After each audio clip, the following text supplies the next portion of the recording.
Vamos a ver, desde logo, nesta campaña que vai ser totalmente debate, nesta última temporada, o tema dos incendios que ustedes me preguntan, de logo, eu non vexo, eu personalmente non teño ninguna satisfacción en perder os montes galegos, e de logo, pois aquí a primeira comparecencia pública logo terei que lamentar, xa o fixo o meu grupo político, pero farei a morte de dous brigadistas na extinción destos incendios.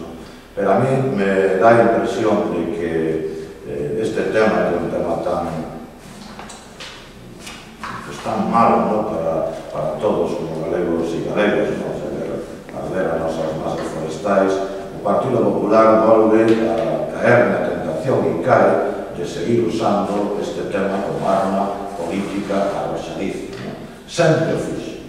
Eu teño que lamentar que o Partido Popular sempre utilizou o tema dos incendios como arma política contra os seus adversarios. E o volve a facer porque, estando nunha campaña como esta, onde o número de hectáreas queimadas, máis alá da transparencia informativa ou non, pois é importante e ademais producido, como decía antes, nada menos que a morte de dúas persoas, a gran preocupación do Partido Popular sigue sendo botar balóns fora. O señor Núñez Feijóo, pois agora simplifica a cuestión dicíndonos aquilo de que hai que estar cos que prenden lume ou que quema os apaga. A mí, o primeiro que me chama a atención é con quen está o señor Núñez Feijóo non hai tantos anos, no ano 2006. Estaba cos que prendían o lume ou cos que o apagaban. Digo porque un debe ser tamén responsable dos seus propios actos e do que fixo no inmediato pasado. E, polo tanto, en vez de simplificar as cousas, en vez de seguir botando balóns fora, porque é certo, claro que se prende lume, non? Pero supoño que igual que se prendía antes, non? Ou antes non se prendía.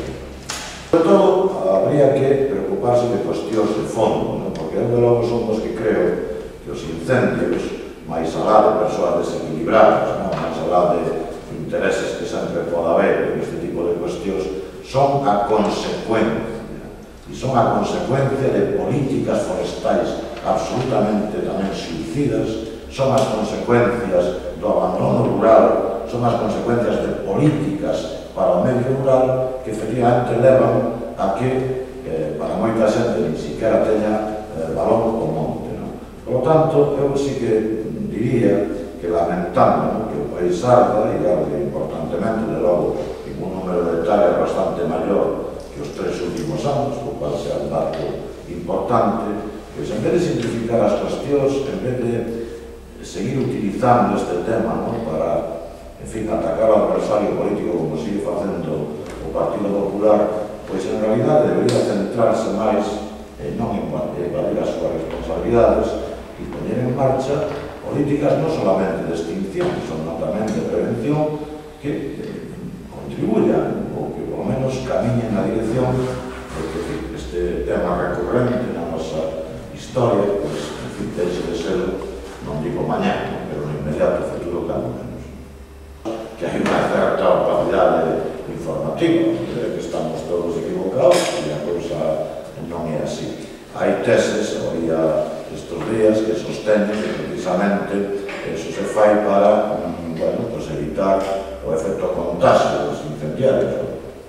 Bien, é unha tese como outra calquera, é dicir, que nos levaría a non informar de casi nada, porque casi todo ten efectos contagios. Pero, bueno, non creo que haxa unha gran apertura informativa, non? Que este terreno.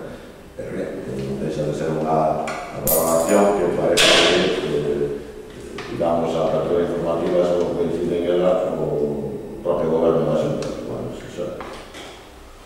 vos, que ao fin e ao cabo son os profesionais deso, pois tedes máis, desde logo, elementos de xuicio que eu mesmo para